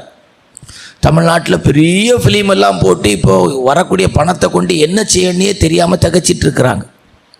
பெரிய ஃபிலிம், ஒரு எழுப்புதல் அப்படிங்கிற ஒரு பெரிய இதை எடுத்து ஃபிலிம் போட்டு என்ன எழுப்புதல் அப்படின்னா எனக்கு தெரியலை. ஒரு 50,000 பேராவது அவங்களால ரட்சிக்கப்பட்டு, இல்லை தமிழ்நாட்டில் ஒரு எழுப்புதல், இந்தியாவில் ஒன்றும் பெருசாக எனக்கு சொல்கிறதுக்கு தெரியலை. எழுப்புதல் ஜெபம் 12 மணி நேரம் ஜெபம் என்ன அப்படின்னு தெரில. எனக்கு தெரிஞ்ச இந்த டிபிஎம் ஸ்தாபனத்தில் ஒரு எழுப்புதல் ஜெபமும் கிடையாது. நல்ல வசனத்தை பேசுகிறாங்க. நாளுக்கு நாள் அந்த ஸ்தாபனத்திலலாம் அது வளர்ந்துக்கிட்டே போகுது. ஆத்துமாக்கள் எண்ணிக்கை வளருது, நிறைய வருது. ஒரே அப்படி இப்படிங்கிறான். எதுக்கு இதை சொல்லணும்? இதெல்லாம் என்னென்னா ஏதோ தேசத்துக்காக திறப்பில் நிற்கிறதற்கு. நிற்காதுங்கிற இல்லை, சிலதெல்லாம் தேவன் சபையில் தேசத்தில் செய்தே ஆகணும். நான் என்ன தடுத்துருவேன்னா நம்ம பலியாயிரும், பார்க்க தான் முடியும், பிரவேசிக்க முடியாது. நான் தடுத்துருவேன் அப்படின்னு நிற்கக்கூடாது. சிலதெல்லாம் தேவன் இந்த பூமியில் சில தட்டுகள் சில காரியங்களை செய்தே ஆகணும். அதுக்கு தான் வேத புஸ்தகத்தை எழுதி வச்சுருக்கேன். 7 வேதத்தில் வாசிக்கும்போது லூக்கா சுவிசேஷம் 16ஆம் அதிகாரம் 23வது வசனத்தில், நரகத்திலிருந்து ஒரு மனிதன் பரலோகத்தை பார்க்க முடியும். பாதாளத்திலே அவன் வேதனைப்படுகிற போது தன் கண்களை ஏறெடுத்து தூரத்திலே ஆபிரகாமையும் அவன் மடியிலே லாசருவையும் கண்டான். பார்த்தீங்களா? இப்போ என்ன செய்ய முடியும்? பரலோகத்தை பார்க்க முடியும். நரகத்திலிருந்து பரலோகம் நல்லா தெரியும். அதான் பிரச்சனை. நரகத்திலிருந்து பரலோகத்தை என்ன செய்யலாம்? பார்க்கலாம். பரலோகத்தில் இருக்கிறவங்க நரகத்தில் இருக்கிறவங்கள பார்க்க வேண்டிய அவசியம் வராது. ஆனால் நரகத்தில் இருக்கிறவங்களுக்கு பரலோக வாசி நல்லா தெரியும், நல்லா தெரியும். பார்த்து வேதனைப்பட்டோம். பார்க்கலாம், காண்கிற ஒரு பகுதி. பரலோகம் எப்படி இருக்கும்? நல்லா தெரிஞ்சுது அவனுக்கு. பரலோகத்தில் யார் இருக்கா? நல்லா தெரிஞ்சுது. ஆபிரகாமை தெரிஞ்சுது, லாசருவை தெரிஞ்சுது. அவன் கண்ணுக்கு பூமியில் தெரிஞ்சவங்க எல்லாரும் அங்கே தெரிஞ்சாங்க, பரலோகத்தில் இருக்கிறவங்க. பார்த்தீங்களா எவ்வளோ பெரிய இது? காண்கிற ஒரு பகுதி பரலோகம். இப்போ பரலோகம் அப்படின்னா நிறைய பேருக்கு பெரிய இதாக இல்லை. பரலோகம் இருக்கா? இருக்குது. நல்ல இடமா? நல்ல இடம். பிடிச்சிருக்கா? பிடிச்சிருக்கு. பரலோகத்தை எப்படி போகலாம்? நல்ல பரிசுத்தமாக வாழ்ந்தால் போகலாம். ஏசப்பா வந்தால் போயிடலாம். ஏசப்பா 21 நூற்றாண்டாக வர்றதுக்கு தாமதம் ஆகிட்டு இருக்கே. பரிசுத்த பவுல் அவர்கள் எப்படி பரலோகத்துக்கு போனாங்க? செத்து போனாங்க. பேதுரு அப்போஸ்தலன் எப்படி போனார்? செத்து போனார். அப்போ நம்ம எப்படி போக வேண்டியது இருக்கும்? ஒருவேளை ஆண்டோடைய வருகை தாமதிச்சா செத்து தான் போக வேண்டியிருக்கும். நம்ம தான் சாவ விரும்பலையே. இங்கனே உருண்டு உருண்டு உருண்டு உருண்டு உருண்டு உருண்டு இருக்கைக்கு தானே ட்ரை பண்ணுறோம். பரலோகம் இருக்கா? ஆமாம். நல்ல இடமா? ஆமாம். பிடிச்சிருக்கா? பிடிச்சிருக்கு. யோசித்து பாரு. அப்போ 7வது, பரலோகத்தை ஒரு மனிதன் என்ன செய்யலாம்? பார்க்கலாம். நரகத்திலிருந்து பார்க்கலாம். பிரவேசிக்க முடியாத அளவுக்கு, சுதந்திரிக்க முடியாத அளவுக்கு நித்தியமாகவே நரகத்தில் கிடந்து பார்த்துக்கிட்டே இருப்பான். அதுவே அவனுக்கு இதாயிரும். அங்கே பார்த்துக்கிட்டே இருப்பான். அங்கே இருக்கிற ஜனங்கள் சந்தோஷப்படுகிறது, அங்கே இருக்கிறது அந்த தண்ணி, அங்கே இருக்கிற ஆசீர்வாதங்கள் எல்லாம் பார்ப்பான். எப்படி இருக்கும்? ஒரு மனைவி ரட்சிக்கப்பட்டு பரலோகத்துக்கு போய் ஒரு புருஷன் கீழே இருந்தால் ஐயோம்பாங்க, அவங்க கண்டுக்க மாட்டாங்க. ஒரு பிள்ளை ரட்சிக்கப்பட்டு பரலோகத்துக்கு போய் ஒரு தாய் தகப்பன் போகாமல் இருந்தால் எப்படி இருக்கும்? ஒரு தாய் தகப்பன் பரலோகத்துக்குள்ளே பிரவேசித்து ஒரு பிள்ளைகள் போகலைன்னா எப்படி இருக்கும்? யோசித்து பாருங்கள். நமக்கு அன்புக்குரியவங்கெல்லாம் நரகத்தில் இருந்தாங்கன்னா அவங்களுக்கு நம்ம தெரியும். சரியா? பிரவேசித்தவர்கள், இப்போது பார்த்தவங்க, பிரவேசித்தவர்கள். வாஸ்து பார்த்தா எண்ணாகும் 13ஆம் அதிகாரம் 21லேருந்து 33 வரைக்கும் வாசித்தா இஸ்ரவேலில் உள்ள 12 பேர். நம்ம ஏற்கனவே இந்த வசனத்தை வாசித்திருக்கோம். இப்போ அந்த பிரவேசித்தவர்கள் வாசிங்க. எண்ணாகும் 13ஆம் அதிகாரம் 21லிருந்து. அவர்கள் போய் சீன் வனாந்திரம் தொடங்கி ஆமாத்துக்கு போகிற வழியாகிய ரெஹோப் மட்டும் தேசத்தை சுற்றி பார்த்து தெற்கையும் சென்று எப்ரோன் மட்டும் போனார்கள். ஆமா, கானானுக்குள்ள பிரவேசித்தாங்க. 12 பேர் கானானுக்குள்ள பிரவேசித்தாங்க. 10 பேர் பிரவேசித்தவங்க கானானுக்கு போகவே இல்லை. 2 பேர் தான் கானானை சுதந்திரிக்கிறதுக்கு யோசுவாவும் காலேபும் தான் இதாக இருந்தாங்க, போனாங்க. சொல்லலாம், சிலர்லாம் சொல்லுவாங்க, நான் ஆண்டவரை பார்த்தேன், கர்த்தர் தரிசனம் தந்தார், சொப்பனம் தந்தார். உண்மையாக இருக்கும். வெளிப்பாடு தந்தார், தீர்க்க தரிசனம் வரோம், நிறைய இருக்குது, நிறைய சொல்லிட்டு போகலாம். பிரவேசித்த கூட்டத்துக்கு 12 பேரும் நிறைய அந்த தேசத்து கன்னியை கொண்டு வந்தாங்க. நிறைய அனுபவங்கள் இருக்கும். கானானின் அனுபவம் இந்த 12 பேருக்கு இருந்துச்சு. இதுபோல் தேவனோடு உள்ள அனுபவங்கள் நிறைய இருக்கும். பிரவேசித்த அனுபவம் இருக்கும். ஞானத்தான அபிஷேகத்தினாலே பரலோக ராஜ்யத்துக்குள்ளே பிரவேசிக்கிறாங்களே, தேவனுடைய ராஜ்யத்துக்குள்ளே பிரவேசிக்கிறாங்களே. தெய்வீகமான சமாதானம், சந்தோஷம், இளைப்பாறுதல், ஆவிக்குரிய அனுபவங்கள், ஆவிக்குரிய கனிகள், ஆவிக்குரிய வெளிப்பாடுகள், ஆவிக்குரிய ஜீவியத்தின் மேன்மை, இதெல்லாம் பிரவேசிக்கிறவர்கள்ட்ட இருக்கிற அனுபவம். காண்கிறத விட ஒரு ஸ்டெப்பு மேலே பிரவேசித்தவர்களால் உள்ள அனுபவம் இருக்கும். உண்மையாகவே அவங்க சொல்ல முடியும், பிரவேசித்தவர்கள் சொல்ல முடியும், இப்படி இப்படி இருந்துச்சு. அந்த 12 பேரில் எல்லாத்தையும் கேட்டால் அவங்க சொல்லியிருப்பாங்க. 10 பேர் துர்ச்செய்தியை பரப்புனாலும் அந்த தேசத்தின் அனுபவத்தை அவங்க பார்த்து தேசத்துக்குள்ளே பிரவேசித்தவங்க. பிரவேசித்த கூட்டம். நம்மளும் கூட உள்ள பிரவேசித்த கூட்டமாக இருக்கலாம். சோந்தரிக்கிற இடத்துல இருக்கிறமானு ஆராய்ந்து பார்க்கணும். என்ன ஒரு 2 சாமுவேலின் புத்தகம் 16ஆம் அதிகாரம் 15வது வசனத்தை வாசித்தா, 2 சாமுவேல் 16:15 வாசிங்க. அப்சலோமும் இஸ்ரவேல் மனுஷராகிய சகல ஜனங்களும் அவனோட கூட அகிதோப்பேலும் எருசலேமுக்கு வந்தார்கள். போதும். இப்போ பாருங்க, அப்சலோம் அவன் எருசலேமுக்கு பிரவேசிச்சிட்டான். ராஜாவா அவனை ராஜாவாக்கி தாவீது ஓட்டம். இப்போ அப்சலோம் பார்த்தா எருசலேமுக்கு ராஜாவா வந்தாச்சு. ஆனால் எருசலேமில் அவன் ராஜாவாய் வீட்டிருக்கக்கூடிய சோந்தரிக்கக்கூடிய அனுபவம் இல்லை. தங்களை தாங்களே பெருசா உண்மைதான். அவன் எருசலேமுக்கு வந்தான். பயங்கர திறமை உள்ளவன், சம்பாதிக்கக்கூடிய நிறைய இது உள்ளவன். ஆமாம், சிலெல்லாம் அவங்க பெரிய இதாக சொல்ல முடியும். ஆமாம், பரலோகம், சீயோன், எருசலேம் எல்லாம் சொல்ல முடியும். பிரவேசித்திருக்கிறோம் உண்மை சொல்ல முடியும். அவன் உள்ளே வந்தான், எருசலேமுக்குள்ளே வந்தான், ராஜாவாக வந்தான். நான் ஒரு பெரிய ஊழியக்காரன், நான் கிருபை பெற்றவங்க, நான் அப்படிப்பட்ட ஆள், கர்த்தர் என்னை கொண்டு அதை செய்கிறார். அன்னைக்கு அப்சலோமுக்கு பயந்து தாவீது ஓடினார். தாவீதோடு இருந்த ஜனங்களும் பயந்து ஓடினாங்க. அப்சலோம் முழுமையாக நம்பியிருந்தான். நான் எருசலேமை சுதந்திரித்து விட்டேன் என்கிற எண்ணத்தில் இருந்தான்.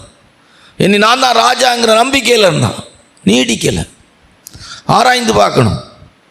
நம்முடைய லைஃப்பில் நம்ம சுதந்திரிக்கக்கூடிய இடத்துல இருக்கிறோமா? தாவீது வெறுங்கால ஓடினார், மறுபடியும் வந்து எருசலேமில் ராஜாவாக இருந்தார். அல்லேலூயா. சுதந்திரித்தவங்க எப்படி சுதந்திரிச்சாங்க? சுதந்திரிக்கைக்கு நமக்கு என்ன தேவை அப்படிங்கிறத கொஞ்சம் சுருக்கமாக பார்ப்போம். சரியா? வேதத்தில் வாசிக்கிறதான வேளையில் எண்ணாகமம் 14:24 வாசித்தான். எண்ணாகமம் 14:24 வாசித்தா, வேறே ஆவி உடையவர்களாய் வாசிங்க. என்னுடைய தாசனாகிய காலை வேறே ஆவி உடையவனாய் இருக்கிறபடி. எப்படிப்பட்ட ஆவி? வேறே ஆவி. எவ்வளோ ஜனத்தில் 6 லட்சம் புருஷர்கள் 2 பேர் வேறே ஆவி இருந்துச்சு. என்ன ஆவி? 6 லட்சம் புருஷர்கள் 2 பேருக்கு வேற ஆவி இருக்கு. 400 தீர்க்கதரிசி, கள்ள தீர்க்கதரிசி 400 தீர்க்கதரிசி, 450 தீர்க்கதரிசி, பாகால் தீர்க்கதரிசி. ஆனால் ஒரு எலியா, ஒரு மிகாயா, இவங்கெல்லாம் நீங்கள் பார்த்தீங்கன்னா நல்ல தீர்க்கதரிசியாக இருந்திருக்காங்க.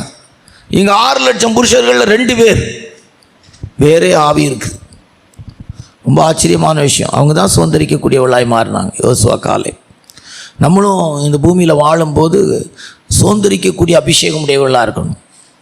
சுதந்திரிக்கக்கூடிய அபிஷேகம் உள்ளவளாக இருக்கணும். வேறே ஆவி, அவிசுவாசம், அதைரியம், இந்த 2 பேருக்கு வார்த்தையே அப்படி தான். அவளை காத்த நிழல் போயிட்டு.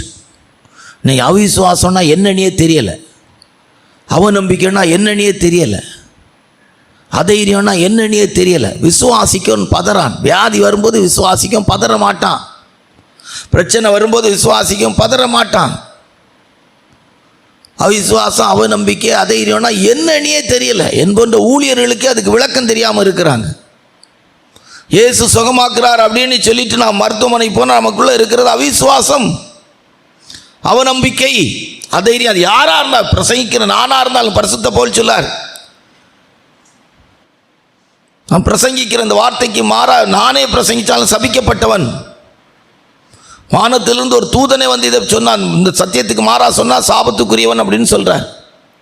அப்போ பிரவேசிக்கிறவங்க யாருன்னா வேறே ஆவி, நல்ல அபிஷேகத்தின் நிறைவோடு தெளிவாக, எந்த அவிசுவாசம், எந்த அதைரியம், எந்த அவநம்பிக்கையும் இல்லாமல் பரிசுத்த போல் சொல்ல, நல்ல போராட்டத்தை போராடினேன், ஓட்டத்தை முடித்தேன், விசுவாசத்தை. 2வது சுதந்திரிக்கிறவங்க யார்? உபாகமம் 1:36 வசனத்தை வாசித்தா. உபாகமம் 1:36 வாசிங்க. எப்புனேயின் குமாரனாகிய காலேப் மாத்திரம் அதை காண்பான். அவன் கர்த்தரை உத்தமமாய் பின்பற்றினபடியினால் நான் அவன் மிதித்து வந்த தேசத்தை அவனுக்கும் அவன் பிள்ளைகளுக்கும் கொடுப்பேன் என்றும் ஆணையிட்டார். போதும். அன்றைக்கு இந்த பலம் எனக்கு இன்றைக்கு இருக்கு. உத்தமமாக பின்பற்றும். நிறைய சொல்லலாம். முறுமுறுப்பு, முறையிடுதல், கேள்வி கேட்குற அனுபவம், பரீட்சை பார்க்குற அனுபவம் ஒன்றுமே இல்லை. அன்றைக்கு இந்த பலன் எனக்கு இன்றைக்கு இருக்கு. உத்தமமாக பின்பற்றின. அவன் சொல்கிறான், மலை நாட்டை எனக்கு தாங்க. நான் வேவு பார்க்கறதுக்கு கர்த்தரை நான் அனுப்பின போது, மோசே அனுப்பின போது இருந்த பலன் எனக்கு இருக்குது. பின்மாற்றமே இல்லைங்க. ஒரு நாள் ஜெபம் பண்ணேன், இப்போ ஜெபம் பண்ணலை. முன்னால் அப்படி இருந்தேன், இப்போ அப்படி இல்லை, சொல்லவே இல்லை. அன்றைக்கு இருந்த பலன் எனக்கு இன்றைக்கு இருக்குது. இன்னைக்கு ஆவிக்குரிய ஜீவியத்தில் எத்தனையோ தெய்வ ஊழியர்கள், தெய்வ பிள்ளைகளுக்கு இந்த அனுபவம் இல்லை. கழுதை தேஞ்சி கட்டுரும்பா போச்சு மாதிரி ஜீவியத்தில் அப்படியே இதாயிருது. நாட்களாக ஆக கோபம், நாட்களாக ஆக பண ஆசை, நாட்களாக ஆக ஐஸ்வர்யத்தின் மயக்கம். ஐஸ்வர்யத்தின் மயக்கம்னு சொல்லியிருக்கு. ஐஸ்வர்யமாக விரும்புகிறவன் தங்களை அழிக்கக்கூடியதான மதிக்கேடுகள், கண்ணிகள், இப்படிப்பட்ட காரியத்தில் அகப்பட்டு விட்டார்கள் என்பதா வேதம் சொல்லுது. ஒரு காலத்தில் ஒன்றுமே வேண்டான்னு புறப்பட்டுருப்பாங்க, ஒன்றுமே வேண்டான்னு சொல்லி ஊழிய பாதையில் வந்திருப்பாங்க. இப்போ பார்த்தீங்கன்னா அது இருக்காது. ஆராய்ந்து பார்க்கணும். பிரவேசிக்கிறவளுடைய ரெண்டாவது தகுதி, யார் பிரவேசிப்பா, யார் அதை சுதந்திரிப்பா, பிரவேசிக்கிறவள் யார் சுதந்திரிப்பா அப்படின்னா அவங்களுடைய லைஃப்பில் என்ன இருக்குன்னா, அவங்க எப்போவுமே ஆண்டோடைய கிருபையினால் அன்றைக்கு இருந்த பலன் இன்றைக்கு இருக்கு என்கிற விதத்தில் தேவனை உத்தமமாய் பின்பற்றுவார்கள். உத்தமர்கள் உண்மை நேசிக்கிறார்கள். உங்கள் பொக்கிஷம் எங்கே இருக்கோ அங்கே உங்கள் இருதயம் இருக்கிறது. பைபிளெல்லாம் ஒரு நல்ல வசனம் உண்டு, உங்களுக்கு உண்டானவளை விற்று பிச்சை கொடுங்கள். இன்றைக்கெல்லாம் வாங்கிக்கிட்டே இருக்கிறதுக்கு தான் கூட்டம் பெருகிட்டு இருக்கு. 3வது வேதத்தில் வாசிக்கும் போது யோசுவாவுடைய புஸ்தகம் 5ஆம் அதிகாரம் 7, யோசுவா 5:7 வாசிங்க. 2 கொரிந்தியர் 5:17. அவர்களுக்கு பதிலாக அவர் எழும்ப பண்ணின அவர்கள் பிள்ளைகளை யோசுவா விருத்த சேதனம் பண்ணினான். வழியிலே அவர்களை விருத்த சேதனம் பண்ணாததினால் அவர்கள் விருத்த சேதனம் இல்லாதிருந்தார்கள். ஆமாம், புது ஜெனரேஷன். 2 கொரிந்தியர்ல வாசிக்கும் போது 5:17 புது சிருஷ்டியே காரியம். இப்படி இருக்க ஒரு கிறிஸ்துவுக்குள் இருந்தால் புது சிருஷ்டியாய் இருக்கிறார். புது சிருஷ்டி கிறிஸ்துவுக்குள்ளே. பழையவைகள் எல்லாம் ஒளிந்து போன, உலக பிரகாரமான பழைய மனுஷனுடைய காரியமெல்லாம் இல்லாத ஒரு கூட்டம் பரலோகத்தை சுதந்திரிப்பார்கள். சரியா? அப்போ சுதந்திரிக்கிற கூட்டத்தில் ஒரு தேவனுடைய பிள்ளை வரணுமானால் ஒரு புது சிருஷ்டியாய் மாறிக்கிட்டே இருக்கணும். ஒவ்வொரு நாளும் ஜீவியத்தில் கோபம், எரிச்சல், கசப்பு, தேவனுக்கு விரோதமான காரியங்கள், மனுஷங்களுக்கு விரோதமாக ஜனங்களுக்குள்ளே வர்ற பொல்லாத சுபாவங்கள், பொல்லாத காரியங்கள் மாறி ஒவ்வொரு நாளும் புது சிருஷ்டியாய் ஏசப்பாவை போல் அந்த புதிய மனுஷனுடைய அனுபவத்தில் மாறிக்கிட்டு இருக்கு. 4 வேதத்தில் வாசிக்கும் போது யார் சுதந்திரிப்பா? மத்தேயு சுவிசேஷம் 25:34.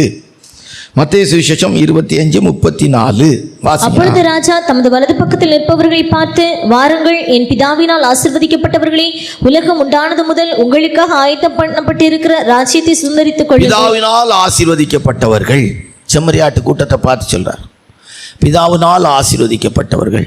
நான் காவலில் இருந்து என்னை விசாரிச்சிங்க, வியாதியாக இருந்து என்னை விசாரிச்சிங்க, வஸ்திரம் இல்லாத இருந்து எனக்கு விசாரிச்சிங்க, சாப்பாடுல இருந்து என்ன விசாரிச்சிங்க. அப்போ இதில் என்ன 4வது கூட்டம் யார் பிரவேசிப்பா? தங்களுக்கு இருக்கிறத அன்னதானம் பண்ணி, தங்களுக்கு இருக்கிறத தான தர்மம் பண்ணி, தங்களுக்கு இருக்கிறத கத்திருக்கென்று ஜனங்களுக்கு கொடுத்து வாழ்கிற ஒரு கூட்டம் பிரவேசிப்பார்கள், சுதந்திரிப்பார்கள். அல்லேலூயா. ஆமாம். 4வது கூட்டம் ஏழை எளிய ஜனங்கள், ஊழியங்கள், இதற்காக ஆண்டவருடைய கிருபையினால் நல்ல கத்தருக்காக தங்களுக்கு இருக்கிற பணம் பொருளை கொண்டு சேவை செய்கிறவர்கள், ஊழியம் செய்கிறவர்கள், தேவனுக்கென்று அப்படிப்பட்டதான உதவிகளை செய்கிறவர்கள் பிரவேசிக்க முடியும். 5 வேதத்தில் வாசிக்கும் போது பிரவேசிக்கல, சுதந்திரிக்க முடியும். 5 வேதத்தில் வாசிக்கும் போது 2 தீமோத்தேயு 2:12 வாசித்தா.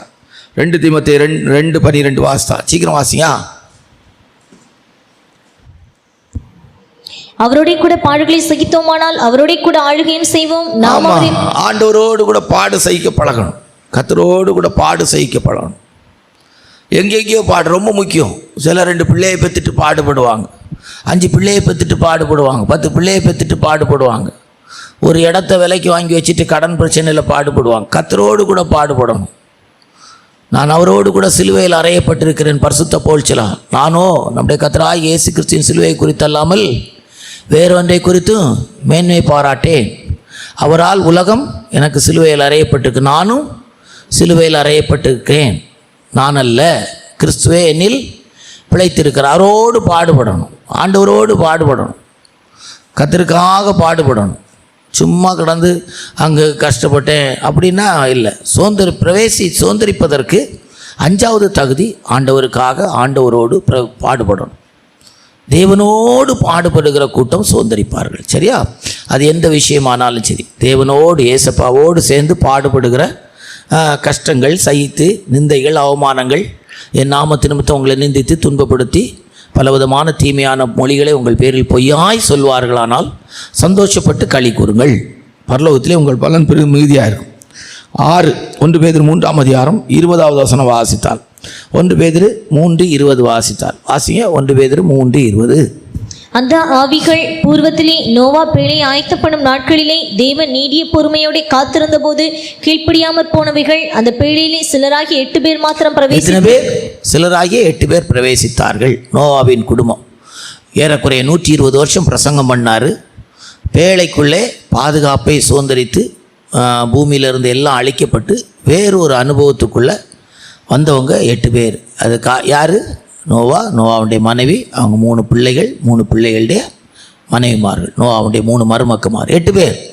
1200 கோடி ஜனங்கள் இருந்ததாக கணக்கிடப்படுது. 1000 கோடிக்கு மேலே 1200 கோடிக்கிட்ட ஏறக்குறைய இருந்திருக்கலாம் அப்படின்னு கணக்கு சொல்கிறாங்க. அதாவது அந்த காலத்தில் ஒவ்வொரு ஆட்களுக்கும் எத்தனை பிள்ளைகள் பிறந்திருப்பாங்க, எத்தனை வயசு இருந்திருக்கும் அப்படின்னு தோராயமாக ஒரு கணக்கு போட்டு அப்படி சொல்கிறாங்க. ஆனால் 8 பேர், சிலராகி 8 பேர் சுதந்திரித்தார்கள். பேழையின் அனுபவத்திலே மனுஷ ஜென்மமாய் 8 பேர் தான் உள்ளே பிரவேசித்தாங்க. எவ்வளோ பெரிய விஷயம் பாருங்கள். எவ்வளோ காட்டு மிருகம், காட்டு பறவைகள் எல்லாம் உள்ளே போச்சு. மனுஷங்க எத்தனை பேர் தான் இருக்கிறாங்க? 8 பேர் தான் இருக்கிறாங்க. 1200 கோடி ஜனத்தின் மத்தியில். நான் அடிக்கடி இந்த நாட்கள் அதை உங்களுக்கு சொல்லிக்கிட்டே இருக்கிறோம். ஆண்டோடைய கிருபையினால் மனத்தாழ்மையாக நீங்கள் நினைக்கிறேமா இல்லை, பைபிள் எடுத்ததுனால இல்லை, பைபிள் படி பரலோகத்துக்கு போகிற கூட்டங்கிறது, பரலோகத்தை சுதந்திரிக்கிற கூட்டங்கிறது அது ஒரு பெரிய விசேஷம். அந்த பாக்கியம் உங்களுக்கு கிடச்சிருக்குமான அந்த பூமியில் எதையுமே பெருசாக நினைக்காங்க, எதையும் விட்டுருங்க அப்படின்னு சொல்லிகிட்டு இருக்கிறோம். ஆனால் நிறைய பேருக்கு அது யாரதே கிடையாது. என்னவோ நினைக்கிறாங்க, பரலோகத்துக்கு போக மாட்டீங்கன்னு நாங்கள் பிரசங்கம் பண்ண போகிறதில்ல. ஆனால் மனுஷகுமாரன் வரும்போது நோவாவின் காலத்தில் 8 பேர் நீதியை பிரசங்கித்த நோவா 120 வருஷம் ஏறக்குறைய பிரசங்கித்திருக்கலாம் என்று கணக்கிடுகிறார்கள். 120 வருஷம் பிரசங்கித்து ஒரு ஆத்மா கூட வரல. நிறைய காட்டு மிருகம் உள்ளே வந்துச்சுங்க, நிறைய பறவைகள் வந்துச்சுங்க. ஆனால் அவன் குடும்பம் மட்டும்தான், அவன் குடும்பத்துக்கு மட்டும்தான் அந்த பேழைக்குள்ளே இடம் இருந்திருக்கு. பாருங்கள், இன்றைக்கு அப்படி தான் ஒரு கூட்டம், ரொம்ப ஆண்டவர் வந்தால் ஒரு சின்ன கூட்டம் தான் போகுங்கிற இடத்துல இருக்குது. நிறைய ஊழியக்காரங்கள்லாம் எப்படின்னே சொல்கிறதுக்கு இல்லை, சும்மா நிறைய விசுவாசிகளெல்லாம் எப்படி இல்லாமல் இருக்கிறாங்க. நம்ம பார்க்கணும், பிரவேசிக்க இல்லை, சுதந்திரிக்கிறவர்களாய் மாறணும். பேழைக்குள்ளே சுதந்திரவாளிகளாய் மாறினாங்க 8 பேர். கதவு அடைக்கப்பட்டுச்சு, திறவுண்ட வாசல் அடைப்படும் முன் அப்படின்னு சொல்லியிருக்கு. ஆவிக்குரிய தெய்வ பிள்ளைகளுடைய வாழ்க்கையில் இப்படிப்பட்ட ஒரு அனுபவத்தில் சுதந்திரிக்கிறவர்களாய் மாற வேண்டும். ஆவிக்குரிய தெய்வ பிள்ளைகள் பேழைக்கு வெளியே இருந்துடக்கூடாது, கர்த்தருடைய வருகையில் கைவிடப்பட்டுறக்கூடாது. மரிக்கும்போது பரலோகத்துக்குரியவளாய், பரலோகத்தை சுதந்திரிக்கிறவளாய் சாகணும். 7 எஸ்தரின் புஸ்தகத்தில் வாசிக்கும்போது ரொம்ப நல்ல வசனம். 2:3 வாசித்தா, 2:3 வாசித்தா நிறைய கருத்து சொல்லலாம். வாசிங்க. அப்பொழுது ராஜாவை சேவிக்கிற அவனுடைய ஊழியக்காரர் அவனை நோக்கி, ரூபவதிகளாய் இருக்கிற கன்னிப்பெண்களை ராஜாவுக்காக தேட வேண்டும். நல்லா கவனிச்சுகளுங்க. ரூபவதிகளை, அழகா இருக்கிற பெண்களை என்ன செய்யுங்க?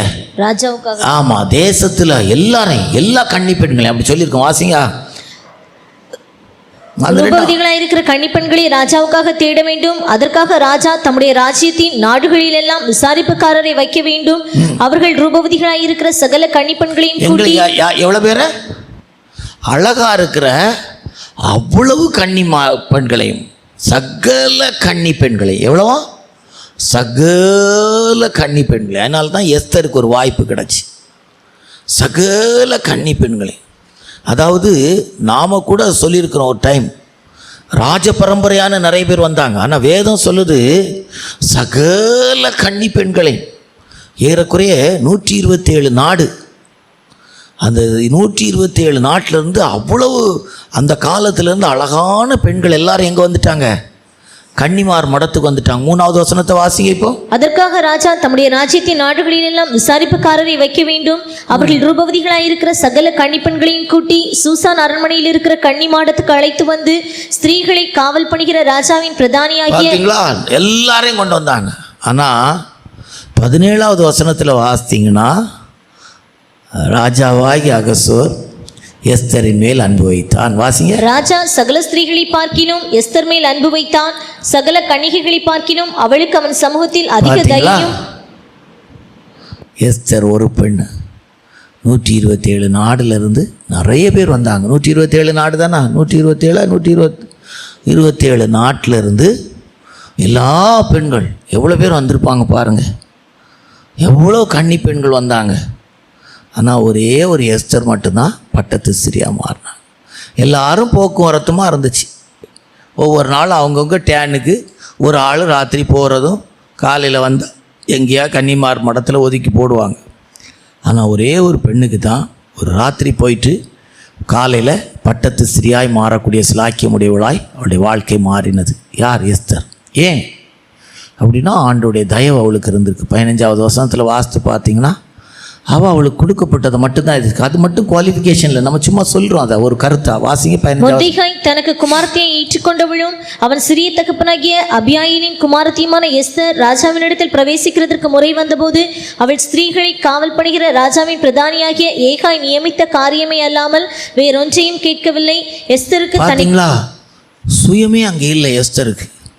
கன்னிமார் மடத்தில் போன பிற்பாடு பயங்கரமாக, அதாவது அவளுக்கு 7 தாதிமார் இப்படியெல்லாம் ஏகாய் கொடுத்துட்டு நீங்கள் பார்த்தீங்கன்னா வேறு விசேஷமாக மற்ற பெண்கள்லாம் நிறைய கேட்டிருப்பாங்க. அதை தாங்க நம்ம அடிக்கடி சொல்கிறது போல் கூட்டெக்ஸ் டப்பா கேட்டிருப்பாங்க, நெயில் பாலிஸு கேட்டிருப்பாங்க. அதான் கூட்டெக்ஸோ நெயில் பாலிஸு கேட்டிருப்பாங்க, கம்மல் சிமிக்கி கேட்டிருப்பாங்க, இந்த செயினுக்கு இது கேட்டிருப்பாங்க, தங்க கொலுசு காலை காட்டி கேட்டிருப்பாங்க, பெரிய செருப்பு கேட்டிருப்பாங்க, வெள்ளி கொலுசு பெரிய கொலுசு கேட்டிருப்பாங்க, நான் போகும்போது ராஜாவுக்கு சிங்கி சிங்கின்னு சத்தம் கேட்கணுன்னு கேட்டிருப்பாங்க, காப்பு கேட்டிருப்பாங்க, செயின் கேட்டிருப்பாங்க, சுத்து மாலை கேட்டிருப்பாங்க, நெக்லஸ்ஸு கேட்டிருப்பாங்க, இப்படியெல்லாம் கேட்டிருப்பாங்க, ட்ரெஸ்ஸு இது லெக்கின்ஸு கேட்டிருப்பாங்க, என்னெல்லாம் உண்டு அவ்வளோவும் கேட்டிருப்பாங்க. ஆனால் எஸ்தர் ஒன்று என்ன செய்யலை, ஏகாய்க்கு தெரிஞ்சு அவனுக்கு தெரியும் ராஜாவுக்கு எது பிடிக்கும்னு தெரிஞ்சிருக்கோன்னு நினைக்கிறேன். மற்றதெல்லாம் என்ன செய்திருக்கு, வாய்க்கு வந்ததெல்லாம் கேட்டிருக்கு. அப்படி தானே? அதானே சொல்லணும். ஏகாய் தனக்கு நியமித்தது அல்லாமல் வேறு ஒன்றே என்ன செய்யலை, கேட்கலை. யோசித்து பாருங்கள், நம்ம கேட்குற எல்லா பிரசங்கத்தின்படி வாழ்கிறோமா? அன்றைக்கு எஸ்தர் ராஜ்யத்தின் பாதி வேணாலும் தாரேன்னு ராஜா சொன்னான். அப்போ காண்கிற, பிரவேசிக்கிற, சுதந்திரிக்கிற எஸ்தர் சுதந்திரித்தாள். அல்லேலூயா. கண்ணை மூடுவோமா, சின்ன ஜெபத்தை பண்ணி முடிப்போமா? நம்ம எல்லாம் சுதந்திரிக்கிறவளாய் மாறணும். பெரிய பைபிள் ஸ்டடி சுருக்கமாக முடித்தாச்சு. 1 மணி நேரத்தில் 4 மணி நேரமாக பேசுவாங்க பரிசுத்தவான்கள். நம்ம 1 மணி நேரத்தில் ஷார்ட்டாக பேசியாச்சு. இதுவே சிலருக்கு கொஞ்சம் சளிப்பும் கஷ்டமாக இருக்குது சரீர பலகீனங்கள்னால. நீங்கள் எந்த இடத்துல இருக்க போகிறீங்க, எப்படி இருக்க போகிறீங்க? காண்கிற, பிரவேசிக்கிற, சுதந்திரிக்கணும்னு எத்தனை பேர் விரும்புகிறீங்க? ஒரு 1000 பேராவது சுதந்திரிப்பேன்னு சொல்லி அல்லேலூயா சொல்லுங்கள். அல்லேலூயா. கண்களை மூடி ஆண்டவருடைய கிருபைக்கு ஒப்பு கொடுப்போம். கர்த்தர் நம்மை ஆசீர்வதிப்பாராக. ஆமென்.